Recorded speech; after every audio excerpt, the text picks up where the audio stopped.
E aí pessoal, tudo bom com vocês? Sejam bem-vindos a mais um episódio do podcast Dr. Neura. Esse podcast a gente conversa sobre diversas pesquisas que ajudam no nosso cotidiano. Eu sou o Matheus Fernandes e a gente tem um encontro marcado aqui toda semana com um convidado muito especial. Esse projeto é do Programa de Biotecnologia da UCDB, com o apoio do Conselho Nacional de Desenvolvimento Científico e Tecnológico, o CNPq.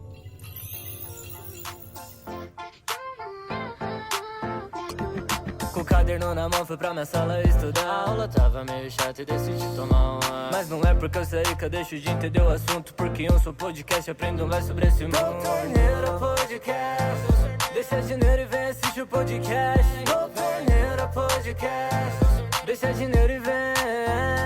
Aqui no podcast Dr. Neura, a gente conversa com convidados que contam um pouquinho da pesquisa, do estudo deles, como que essas pesquisas ajudam o nosso cotidiano, facilitando o nosso dia a dia. Hoje, quem vem aqui, a nossa convidada especial, é a professora Karina Elisei, a orientadora da Caroline, que vai contar um pouquinho do estudo dela. Seja bem-vinda, um prazer tê-la aqui. O prazer é meu, obrigada pelo convite, de participar desse episódio do Dr. Neura, muito legal. Eu vou contar um pouquinho da minha história, tá? Como que começou. Eu sou formada em Biologia, em Ciências Biológicas, e durante o meu curso, na verdade eu já tinha uma área que eu sempre gostei, que é a área de parasitologia.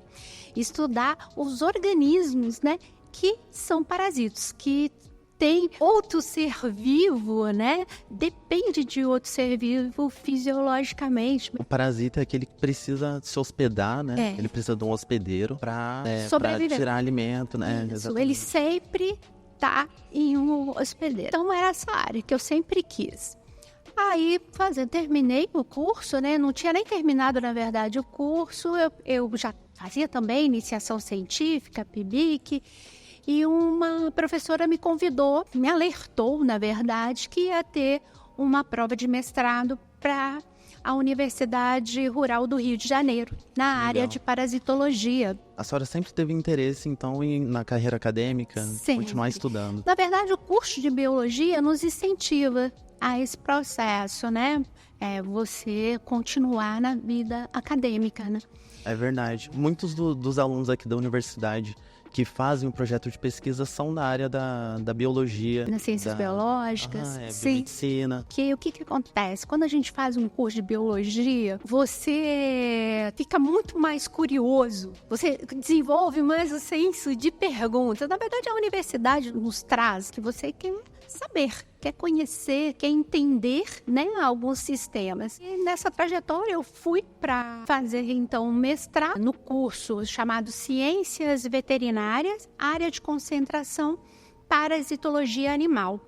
Depois acabei fazendo doutorado lá mesmo. Também em parasitologia? Também parasitologia, no mesmo programa. E quando eu estava desenvolvendo o meu doutorado, eu tive um orientador, uma aula, que me chamou muita atenção, que eram pesquisadores daqui do Mato Grosso do Sul, da Embrapa Gado de Corte. E eles estavam levando a tecnologias do DNA recombinante, associar os estudos da parasitologia com a biologia molecular. DNA?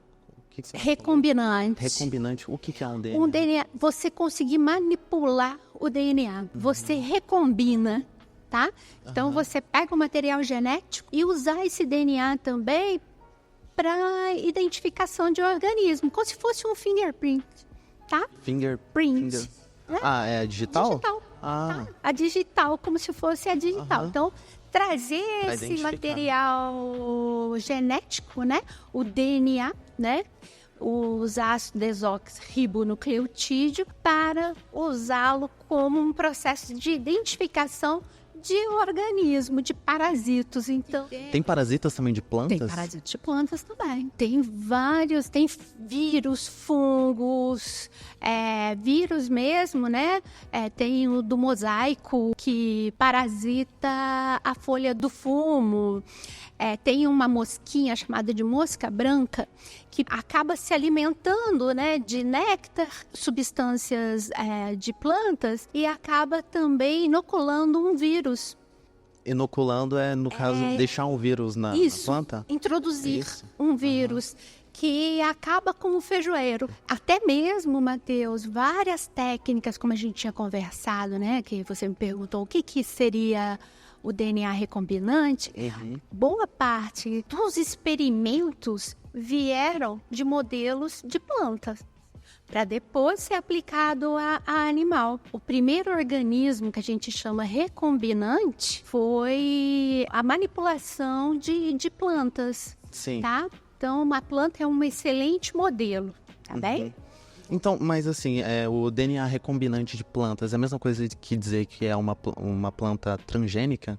Tipo, soja, a soja ela é transgênica, né? A gente tem os organismos, né, geneticamente modificados, né, e os organismos transgênicos. O que é transgenia? É troca, né? Então, seria os organismos geneticamente modificados, porque troca de gene, os organismos naturalmente fazem. Agora, os organismos geneticamente modificados são aqueles que são manipulados. Que a gente, né, o ser humano hoje consegue manipular. Você consegue fazer uma extração, a gente chama processo extração de DNA. Você usa substâncias... Uma amostra do DNA, né? Que consegue purificar o DNA, tá? Você vai ter o DNA puro e você usa tesouras biológicas que você vai lá e consegue cortar, manipular o DNA em regiões específicas. Tudo isso baseado também em organismos vivos. As bactérias, o sistema imune delas funciona assim.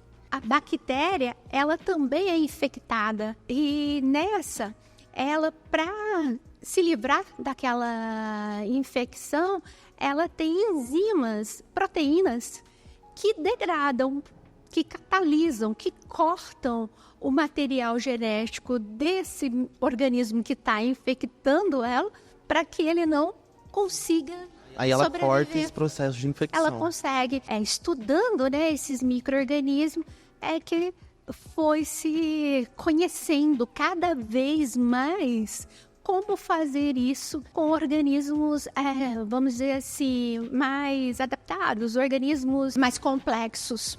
Até mesmo, né, na minha trajetória, eu tive a experiência quando estava te contando, né, que eu terminei meu doutorado, aí teve a oportunidade de um edital de seleção aqui pro Mato Grosso do Sul, que é a fixação de recém-doutores. Eu concorri, fui selecionada e vim para cá. E fui trabalhar exatamente num projeto para desenvolvimento de vacina contra um agente causador da brucelose, tá? Uma bactéria chamada brucela. O que a brucela faz? Ela infecta bovino, nós chamamos ela de brucela abortus. Então, só pelo nome, né, já dá para entender que ela causa aborto nos animais, nos bovinos.